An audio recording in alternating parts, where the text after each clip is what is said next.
Hello दोस्तों, आप सभी का स्वागत है फिर से मेरे चैनल एम जी ज्ञान जोन में। आज हम लोग फिर से कुछ मई और जून माह के करंट अफेयर्स को पढ़ने का प्रयास करेंगे।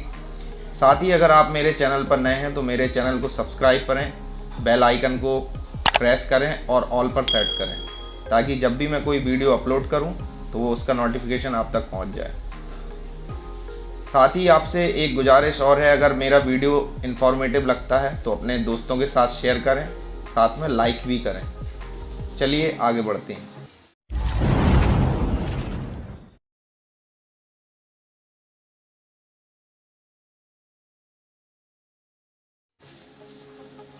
यहाँ पर कुछ क्वेश्चंस दिए हुए हैं, जैसे कि पहला क्वेश्चन है, हाल ही में कौन यूएई का गोल्डन वीज़ा पाने वाले पहले भारतीय अभिनेता बने। यूएई तो आप सब समझते होंगे, एक कंट्री है, ठीक है ना, यूनाइटेड अरब एमिरेट्स जिसको बोलते हैं हम लोग। तो वहाँ वह कंट्रीज कुछ चुनिंदा लोगों को एक वीज़ा प्रदान करती है, जिसको बोलते हैं, मतलब एक स्पेशल टाइप का वीज़ा, इसको गोल्डन वीज़ा बोला जाता है। तो यह वीज़ा पाने वाले प्रथम भारतीय हैं हमारे संजय दत्त जी। हमारे संजय दत्त जी कौन है? प्रथम भारतीय, ऐसे प्रथम भारतीय हैं जिनको यूएई गवर्नमेंट के द्वारा गोल्डन वीज़ा दिया गया है, वह कौन है? संजय दत्त। चलिए आगे बढ़ते हैं।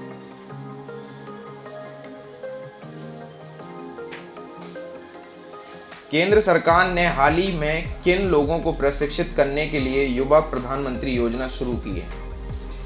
आपको पता होगा कि केंद्र सरकार ने हाल ही में ऐसे मतलब यंगस्टर जो राइटर हैं, मतलब जो युवा लेखक हैं, उनको प्रोत्साहित करने के लिए ये योजना चलाई है, ठीक है ना। और ये योजना कब चलाई है? जब आज़ादी के 75 वर्ष पूरे हो गए हैं, कंप्लीट हो गए हैं, उसके उपलक्ष्य में भारत सरकार ने ऐसे युवा लेखक जो मतलब यंगस्टर राइटर हैं, यंग राइटर हैं, उनको प्रोत्साहित करने के लिए ये योजना चालू की है। तो किनको ये प्रोत्साहित करने के लिए योजना चालू की है? लेखकों को लिए। किसके लिए? लेखकों के लिए। चलिए आगे बढ़ते हैं। किस राज्य की सरकार ने हाल ही में कोविड-19 के कारण अनाथ हुए बच्चों के लिए मुख्यमंत्री शिशु सेवा योजना शुरू की है? तो यह किस सरकार ने की है? यह किया है असम गवर्नमेंट ने। किसने? असम गवर्नमेंट ने। ठीक है, आगे बढ़ते हैं।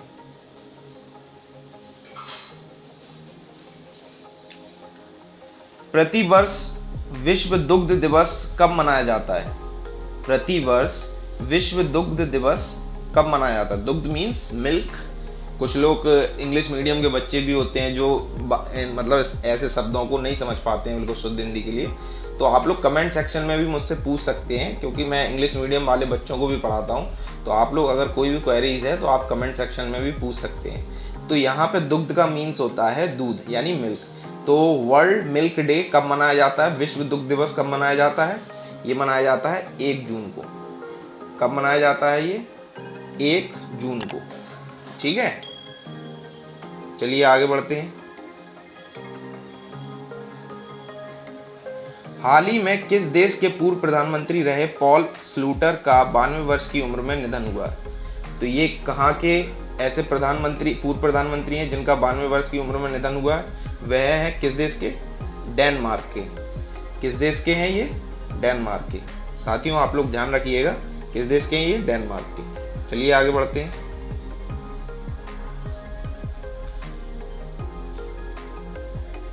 कौन व्यक्ति हाल ही में भारतीय उद्योग परिसंघ CII के नए अध्यक्ष बनाए गए हैं? किसको अभी हाल ही में CII यानी भारतीय उद्योग परिसंघ होता है जो, उसका अध्यक्ष बनाया गया है? किसको बनाया गया है?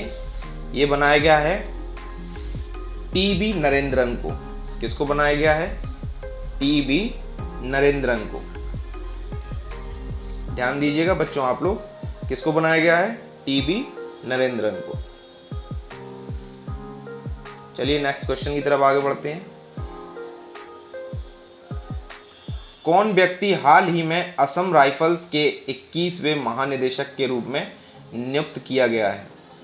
ठीक है, जो हमारी भारतीय सेना नहीं, मतलब भारतीय सेना नहीं, जो हमारे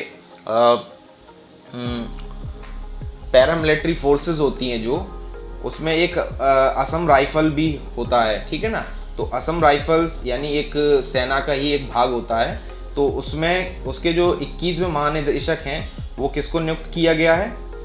वो नियुक्त किया गया है प्रदीप चंद्रन नायर को। किसको नियुक्त किया गया है?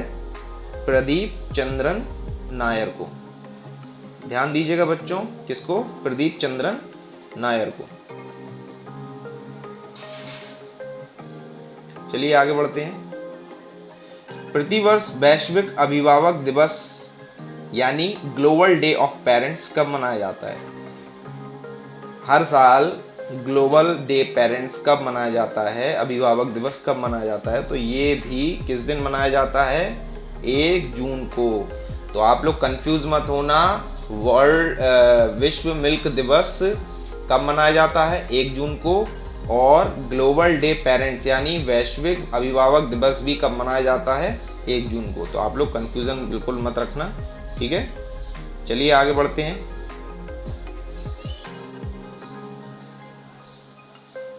कौन व्यक्ति हाल ही में राष्ट्रीय मानवाधिकार आयोग यानी NHRC national human right council के नए अध्यक्ष बनाए गए हैं? ठीक है, राष्ट्रीय मानवाधिकार आयोग के नए अध्यक्ष बनाए गए हैं। कौन बनाए गए हैं? ये बनाए गए हैं आपके अरुण कुमार मिश्रा। किसको बनाया गया है? अरुण कुमार मिश्रा को। ठीक है, जो हमारा राष्ट्रीय मानवाधिकार आयोग होता है उसका अध्यक्ष किनको बनाया गया है? अरुण कुमार मिश्रा जी को। ठीक है, चलिए आगे बढ़ते हैं। कौन व्यक्ति हाल ही में भारतीय नौसेना के प्रमुख बने? भारतीय नौसेना यानी हमारे सेना के 3 भाग होते हैं, एक नौसेना होती है, एक थल सेना होती है, एक वायुसेना। तो नौसेना यानी जिसको आप जल सेना के नाम से भी जानते हैं, तो उसके जो नौसेना के चीफ हैं, उप प्रमुख, ध्यान रखिएगा मैं यहाँ पे बात कर रहा हूँ उप प्रमुख, यानी जो चीफ से नीचे होते हैं, मतलब जो मेन सेना के प्रमुख होते हैं उससे नीचे। तो उप प्रमुख, ये ध्यान रखिएगा, ये आपको यहाँ मैं अंडरलाइन कर देता हूँ। उप प्रमुख की बात हो रही है, तो उप प्रमुख किसको बनाया गया है? रवनीत सिंह को। किसको बनाया गया है? रवनीत सिंह को। ठीक है, तो इस पे आप बिल्कुल थोड़ा सा ध्यान दीजिएगा कि यहाँ पे उप प्रमुख की बात हो रही है, तो किसको बनाया गया है? रवनीत सिंह जी को। चलिए, ये थे बेटा कुछ करंट अफेयर से रिलेटेड क्वेश्चन जो मैंने आज आपके सामने रखे हैं। आई होप आप लोगों को समझ में भी आए होंगे और पसंद भी आए होंगे। अगर आप लोगों को वीडियो अच्छा लगता है तो आप मुझे इसी तरह मोटिवेट करने के लिए मेरे चैनल को सब्सक्राइब कर सकते हैं, लाइक कर सकते हैं, कर नहीं सकते हैं, करना चाहिए आप लोगों को, ताकि मुझे इससे एक नया उत्साह मिले और मैं और अच्छे वीडियो बनाने की कोशिश कर सकूं। और मेरे चैनल को सब्सक्राइब भी कीजिए।